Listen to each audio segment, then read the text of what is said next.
Masechet Sota, Daf Lamed Vav, on va commencer par la première ligne. Bour et Kamanissim Naasu Beoto Ayom Naasu. Viens voir combien de miracles ont eu lieu ce jour même. Le jour où les Bnei Israël sont rentrés en Eretz Israël et ils ont traversé le Jourdain. Regarde combien de miracles ont accompagné Israël. Avrou Israël et Ayarden. Premièrement, ils ont traversé le Jourdain par la division des eaux du Jourdain. Deuxièmement, ou Baou, les Har Gerizim ou les Har Eval. Et le jour même, ils sont arrivés au mont Gerizim et mont Eval, Yoter Mishishim Mil. Et ils sont arrivés alors qu'il y avait plus de 60 miles. Il y avait plus de 60 miles. Un homme peut parcourir normalement 40 miles en une journée. Ce qu'on appelle Eser Parsaot. Mahalach Adam Benoni Bayom, Eser Parsaot. Une parsa égale 4000. Donc Eser Parsaot, ça fait 40 000 lignes. Un homme, il peut marcher en une journée entière 40 kilomètres. Alors, eux, ils ont fait 60 kilomètres. Le même jour, ils sont arrivés alors qu'ils ont parcouru plus de 60 kilomètres. Et troisième nes, qu'aucune créature ne pouvait tenir devant Israël quand ils sont rentrés en Eretz Israël pour s'y installer. Et tout celui qui osait venir faire face à Israël, à ce moment-là, il était saisi d'une peur céleste qu'il faisait sur lui. Miyad Mitraz. Il avait une diarrhée de peur. Chez Nehemar, comme il est écrit, quand Akadosh Baruch Hu a promis au Ham Israël de prendre Eretz Israël et de s'y installer, il leur a dit « Et emati ashalach lefanecha » ma peur, je vais l'envoyer devant toi, « Vehamoti et kol ha'am asher tavo bahem » et je vais terroriser tous les peuples et toutes les nations où tu vas arriver. C'est-à-dire que, j'ouvre la parenthèse, les amis. C'est très important de le dire, parce que c'est quelque chose qu'il faut répéter sans arrêt. Le premier mot de la Torah, Bereshit bara Elohim et hashamayim et haaretz. Au commencement, Kadosh Baruch Hu a créé le ciel et la terre. Rashi pose la question, pourquoi fallait-il raconter l'histoire de la création du monde? Qu'est-ce que Dieu créa le premier jour, deuxième jour, sixième jour, Shabbat? Pourquoi faire? Puisque la Torah est un livre de mitzvot, donc on aurait pu commencer directement par la première ordonnance qui figure dans Parashat Bo. Pourquoi donc commencer par l'histoire du monde? Réponse, nous dit Rashi. Car si un jour, les Goïms vont dire que vous, Israël, vous avez pris Eretz Kenaan pour en faire Eretz Israël, ils vont dire vous êtes des brigands, l'estime Athem. Quelle doit être la réponse? La réponse, cette terre fait partie du monde que Dieu a créé. Cette terre, il avait donné à qui il avait voulu. Ensuite, il a retiré pour la donner à qui il a souhaité. Il a promis à Abraham, Yitzhak et Yaakov, donc il a retiré de Canaan pour la donner à Israël. C'est lui, le maître du monde, il fait ce qu'il veut, car c'est son monde. Il donne, il prend, il donne, il prend, il fait ce qu'il veut. Ça c'est Rashi. Ramban dit que c'était Eretz Kenaan. Canaan, c'était qui? Le fils de Ham, fils de Noah. Quand Noah a été castré par son fils Ham sur l'impulsion de Canaan, en se réveillant de son état d'ivresse, et il a constaté ce que lui a fait son fils et son petit-fils, il a maudit Canaan. Il va dire Arur Canaan, Eved Avadim Yeleha. Il sera le serviteur des esclaves de ses frères. Donc, Canaan est devenu Eved de Shem. Shem a donné naissance à Abraham, Yitzhak et Yaakov, à qui Akadosh Baruch Hu a promis cette terre qui s'appelle Eretz Israël, mais qui était autrefois Eretz Kenaan. Pourquoi il a donné spécialement à Canaan? Pour que Canaan, l'esclave de Shem, puisse construire la terre et ensuite la rendre à son propriétaire, acquis de droit. C'est comme quand vous avez un maçon et vous avez un propriétaire. Le propriétaire dit au maçon, construis. Après que le maçon a construit, il dit, c'est moi qui ai tout fait, c'est à moi. Le propriétaire, il le prend par l'oreille, il le jette dehors. Il dit, c'est quoi? Parce que toi, tu as construit. Mais tu es mon serviteur. Tu es mon employé, tu n'es pas propriétaire. Donc, ça, c'est l'explication d'après Ramban. Il y a encore une autre explication par rapport à Rashi. Comment Akadosh Baruch Hu, il peut donner aux uns, ensuite leur retirer pour donner aux autres? A priori, donner, c'est donner, reprendre, c'est voler. La réponse, c'est que le monde que Dieu a créé, il le recrée. Hachem avait créé le monde ex nihilo, mais maintenant, il continue de le maintenir en existence à chaque instant. Car si Dieu ne renouvelait pas la vie, c'est la mort. La mort n'est pas la mort. La mort, c'est cessation de vie. Hachem n'a pas besoin de tuer pour que la personne meure. Il suffit que Dieu arrête de donner la vie. Il n'y a plus de vie. Hachem n'a pas besoin de détruire le monde. Il suffit qu'il arrête de le maintenir en existence. Il n'y a plus de monde. Ce qui veut dire que chaque terre, chaque pays, tout ce qui existe n'existe que par la volonté d'Hachem qui fait exister à chaque instant. Et de ce fait, il peut, au moment où il fait vivre la chose, il peut la retirer, puisqu'il aurait pu arrêter de la maintenir en existence. Alors, il s'est passé quoi? Veomer tipol alehem ematava fahad. Akadosh Baruch Hu, c'est lui qui a donné Eretz Israël au Am Israël, et la preuve, c'était que ce petit peuple a été capable d'expulser tous ces géants. C'était un peuple de géants qui habitait ici, à tel point que les Meraglim avaient dit, ils sont tellement grands qu'ils ont dit de nous qu'on est des petites sauterelles. Alors comment? Comment est-ce que Am Israël a pu faire face à toutes ces nations? Comment ils ont fait tomber les murailles de Jéricho? Ils n'ont rien fait. Ils ont sonné le chauffard après 7 jours où ils ont fait 7 fois la hakafa.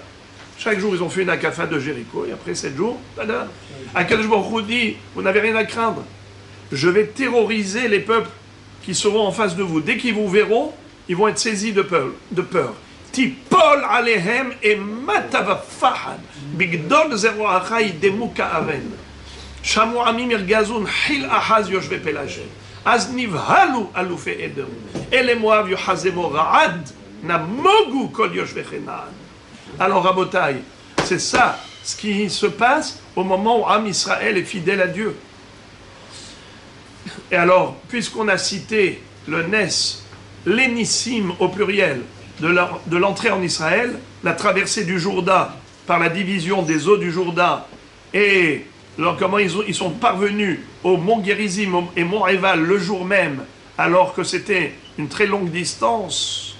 Et en plus, c'est que tous ceux qui les voyaient étaient impressionnés et saisis de peur. Après tout cela, on explique la fin de ce pasouk. Tipol alehem emata vafahad bigdol zeru achai demuka aven. Ad ya'avor amecha Hashem. Ad ya'avor amzo kanita. Pourquoi il est écrit 2 fois Ad ya'avor, ad ya'avor. Ad ya'avor amecha Hashem zobi arishona. Ad ya'avor amzo kanita zobi ashnia. Vous le savez qu'il y a eu 2 aliyot massives en Eretz Israël. La première, après la sortie d'Égypte. La deuxième, après les 70 ans de Galout Bavel. Am Israël avait construit le premier Beth Amikdash, Shlomo HaMelech. Il a été détruit après 410 ans par Nabuchodonosor. Israël a été exilé vers la Babylonie. Ils y ont passé 70 ans et ils sont revenus avec l'autorisation de Koresh, le roi Cyrus, qui avait donné à Ezra Sofer le droit de prendre avec lui le peuple d'Israël. Mais il n'a pas été suivi. Il n'y avait que 42 000 et quelques juifs qui ont été avec Ezra Sofer. Alors maintenant, on appelle ça Ad Ya'avor, Amecha Hashem. Biarishona, c'est l'entrée en Israël en traversant le Jourdain avec Yoshua bin Nun à la tête d'Israël après la sortie d'Égypte. Biashnia, c'est avec Ezra HaSofer, après les 70 ans de Galout Bavel, où il a eu le droit de reconstruire le deuxième Beth Amikdash. Eh bien maintenant on nous dit comme ça. Emor me'ata, re'uyim hayu Israël asot lahem nes, bebiya shniya kebiya rishona, ela shegaram hachet. En fait, on aurait dû mériter la même souveraineté qu'on a eue la première fois, également la deuxième fois. Malheureusement, on n'a pas mérité. C'est-à-dire que la première fois, on a posé des questions à personne. Yehoshua bin Nun est arrivé à la tête d'Israël, la tête haute, avec la fierté de l'indépendance. Personne ne pouvait nous faire aucun mal. Gare à celui qui osait lever la tête devant Israël. C'était un peuple miraculé, divinement protégé, accompagné à chaque pas de la présence d'Hachem, de la Shekhinah. Ça, c'était Bia Rishona, lorsqu'ils sont rentrés la première fois en Israël avec Yehoshua bin Nun. Mais malheureusement, la deuxième fois, ils sont revenus en Israël, mais la tête basse. Il fallait l'autorisation du roi Koresh, qui permettent à Ezra Sofer de prendre des Juifs avec lui et d'y aller. Et ensuite, quand il construisait le Beth Amikdash, il fallait mettre des gardiens jour et la nuit pour que les gens ne viennent pas les attaquer, les agresser pendant la construction du Beth Amikdash. Ça veut dire que vraiment, ils sont arrivés avec un profil bas. Et il dit pourquoi? Qu'est-ce qu'on a fait de mal pour que Kadosh Baruch Hu ne nous ait pas accompagnés avec tous ces miracles la deuxième fois comme la première fois? Adi Avor Amecha Hashem, Adi Avor Amzukanita. Ça aurait dû être avec ce qu'on appelle Tipol Alehem Emata Vafahad. Bigdol Zeroacha Idemu Ka'aven. Pourquoi pas? Réponse Garamahet. La faute qu'a commise Israël a causé la perte de cette protection divine. Question, quelle faute? Rashi nous dit que la faute, c'était, regardez, Garam Hachet, Het Am Shel Israël Bebaïd Rishon. Ce que Israël a fauté lors du premier temple. Nigzar Aleem Shelo Ya'alu El Birshut. La Xéra, c'était qu'ils ne pourront pas quitter la Babylonie qu'avec l'autorisation de Cyrus. Quelle faute ils ont commise à l'époque du premier temple? Qui est-ce qui peut me rappeler?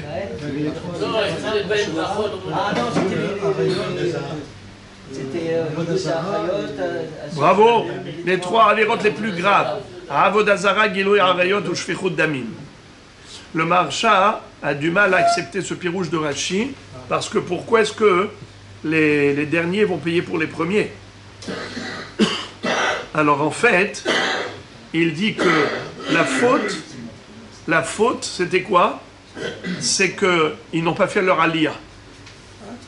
La aliyah, elle n'était que minoritaire et pas majoritaire. Combien ils sont montés en Israël? Que 42 000. Eh bien, s'ils étaient montés tout Israël, comme tout Israël était monté la première fois avec Yehoshua bin Nun, tout Israël est rentré. S'ils étaient venus tout Israël avec Ezra Sofer et pas que 42 000 juifs, eh bien, on aurait eu les mêmes miracles qu'à l'époque de Yehoshua bin Nun. Ça veut dire que une grande partie du peuple est restée en Hutz La'aretz. C'est ce qui a fait, d'après le Maharsha, qu'on n'a pas eu la même Shekhinah parmi nous.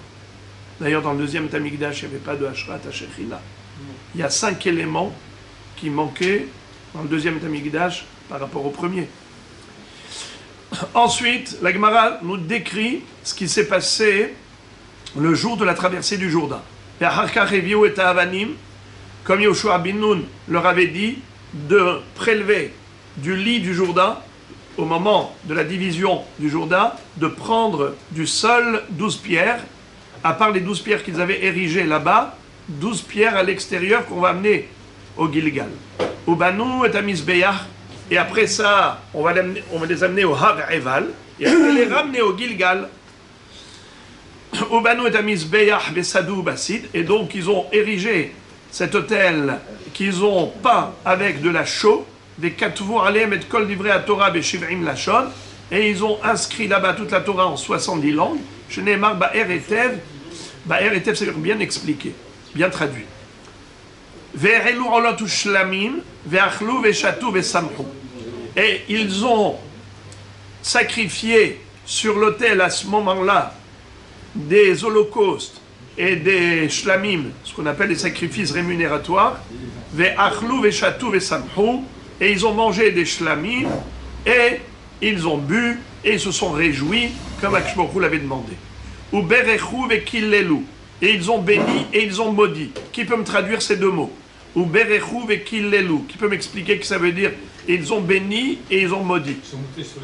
Bravo, Hazak ou Baruch. Les 6 Shvatim qui sont montés sur le mont Gerizim et 6 Shvatim sur le mont Eval, avec les Kohanim et Levim en bas autour du Haron, eh bien, ils se sont tournés vers le mont Gerizim pour les brachot, vers le mont Eval pour les klalot. Ubaou velanu bagilgal, ensuite, pardon, vekiplu et avanim, Ubaou velanu bagilgal, ils ont donc retiré la chaux et ils ont pris les pierres et les ont ramenées au Gilgal. Et ils les ont érigées à nouveau là-bas. Sheneemar, ve'avartem otam immachem, vous allez les amener avec vous, ve'inachtem otam bamalon, et vous allez les placer dans le malon. Qu'est-ce que ça veut dire le malon? Dans le camp. Là où vous allez y passer là-bas, dans le Gilgal, là où ils se sont installés, c'était le premier campement. Yachol bechol malon ou malon, est-ce qu'à chaque fois qu'ils vont passer la nuit quelque part, ils doivent prendre avec eux les pierres? Non. Talmud lomar. Talmud lomar asher talinu bo halayla. C'est uniquement dans le Gilgal où ils avaient la mitzvah de passer la nuit la première fois. Eh bien, c'est là-bas qu'ils devaient installer les 12 pierres. Uktiv ve'et shetem esre avanim haele asher lakhu hekim Yoshua bagilgal. En effet, c'est là-bas où ils ont passé la nuit la première fois, où ils ont campé. C'est là-bas qu'ils ont érigé pour la dernière fois ces 12 pierres. Alors, qui est-ce qui peut me récapituler? Quels sont les endroits dans lesquels on a érigé les 12 pierres? Première fois avec Moshe Rabbeinu, Chazak ou Baruch. Et là-bas, qu'est-ce qu'il avait fait? Il avait écrit toute la Torah dessus. Très bien. Deuxième fois. Où? Ça, c'est Moshe Rabbeinu. Avant la traversée, c'est Moshe Rabbeinu, on l'a déjà dit. Deuxième fois. Dans le Jourdain. Très, très bien. En tant que quoi? En tant que signe du Ness de la traversée du Jourdain, la division des eaux. Ensuite, troisième fois, dans le Gilgal. Quatrième fois, les mêmes pierres sur le mont Eval. Cinquième fois, les mêmes pierres, on les ramène au Gilgal. D'accord, on pourrait le trouver aujourd'hui, a priori. Tanatsira lo avra imahem. Vous rappelez, Rabotai, qu'est-ce qu'on avait appris à propos de la peur qui a terrorisé les peuples au moment où Israël est rentré? Akadosh Baruch Hu leur avait dit et emati ashalach lefanecha vehamoti et kol ha'am asher tavo bahem venatati et kol oivecha elecha oref. C'est-à-dire, Akadosh Baruch Hu a fait en sorte que tout celui qui venait en face d'Israël était terrorisé, saisi d'une peur bleue, et il prenait tout de suite la fuite. Et ensuite, Akadosh Baruch Hu va dire, ça dans le pasouk d'après, ça c'est pasouk kafzaïn, Shemot kaf gimel pasouk kafzaïn. Dans Shemot kaf gimel pasouk kafhen, donc le pasouk d'après, Veshalachti et atzira, lefanecha, vegeresha et ahivi, et akenaani, vetahiti, mi lefanecha. Et je vais envoyer le frelon qui va aller piquer et empoisonner avec son venin les peuples, et c'est comme ça que tu n'auras même pas besoin de faire la guerre. Et que il envoie un essaim de frelons, de tsira, et cette tsira, et elle termine avec eux. Pas besoin de prendre des armes. Dans le livre de Yehoshua, il est écrit le passouk suivant. Écoutez ce passouk qui est extraordinaire. Que Akadosh Baruch Hu avait détruit les deux peuples de Sihon Melech HaEmori et Og Melech HaBashan. Comment Akadosh Baruch Hu avait détruit Vaishlach lifnechem et atzira vategaresh otam mipenechem shne malchei HaEmori lo becharbecha velo bekashtecha. Akadosh Baruch Hu avait détruit les deux peuples de Hémori, les deux rois de Hémori, avec quoi? Ni avec ton épée, ni avec ton arc. C'était avec la tsira. Tsira, c'était une sorte de frelon qui était venimeux et qui piquait les gens et les tuait.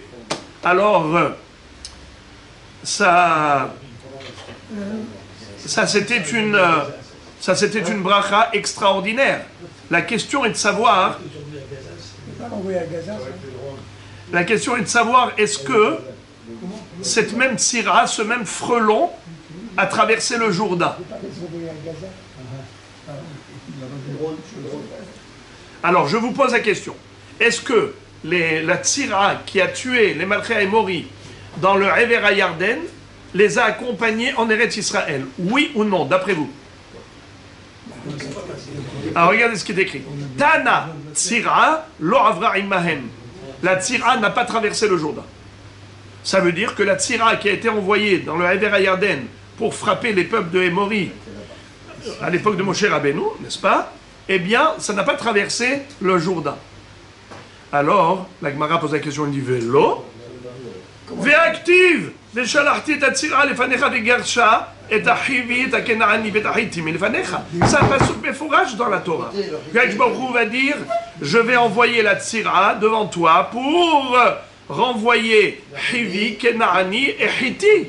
Alors, comment tu peux dire que la Tsira n'a pas traversé le Jourdain? Amar Rabbi Shimon ben Lakish, al Sefat HaYarden Amda, Bezarka Bahen Mara, Besimta Ene Milemala, Beserastan Milemata, Shenemar Vanochi Shmati et Haemori Mipenehem, Asher Kegova Arazim Govho, Behasonu Ka'alonim, Vashmid Pirio Mimaal, Besharashav Mitahat. Regardez qu'est-ce qui s'est passé. Ça, c'était déjà le rayon laser de la Tsira. Donc, il y avait le drone qui était là, le Hever HaYarden, et de là-bas, il envoyait le laser. Les frelons n'avaient même pas besoin de se déplacer, de traverser le Jourdain pour aller en Israël et aller piquer ces peuples-là, Hivi, Kenaani, Hiti. Non. Akadosh Baruch Hu dit, j'enverrai la Tsira. Mais Tsira, de loin, elle envoyait un venin sur ces peuples et ils avaient un coronavirus foudroyant qui allait aveugler les yeux de ces gens et les castrer, c'est-à-dire que ce venin avait un double effet. Au niveau de la tête, il les aveuglait et au niveau du bas, il les rendait stériles. Je répète, lisez s'il vous plaît avec moi. Amar Rabbi Shimon ben Lakish, Al Sefat HaYarden Amda, c'est au bord du Jourdain que le frelon s'est arrêté. Vezarka Bahen Mara, Vesimta Ene Milemala, Vesirastan Milemata. Et elle envoyait de loin le venin pour les aveugler et pour les rendre Mesourasim. Chez Nehemar, Ve'anochi, comme il est écrit dans le livre de Amos. Amos, c'est l'un des prophètes. Ve'anochi Shmati et Hémori, j'ai anéanti le Hémori. Mipenehem, Asher Kegova Arazim Govho, qui était géant et grand comme des cèdres, mais Hasson Kealonim, costaud comme un alon, comme un arbre de alon, Vashmid Pirio Mimaal, Besharashav Mitahat. J'ai détruit son péri d'en haut et ses shorashim d'en bas. C'est quoi? L'aveuglement, frappé de cécité et devenir stérile, castré. Rav Papa marche tes tzirot avec. Rav Papa donne une autre réponse, il dit il y avait deux tzirot. La tira de Chutz La'aretz et la tira d'Eretz Israël. Hada de Moshe et Hada de Yoshua. De Moshe lo ava, de Yoshua ava. La tira de Chutz La'aretz, elle n'est pas rentrée en Eretz Israël. Ça là s'appelle tira de Moshe, qui accompagnait les guerres de Moshe Rabbeinu. Mais Yoshua Benoun, il a eu encore un autre nes, la tira d'Eretz Israël, qui a frappé ses peuples en Eretz Canaan.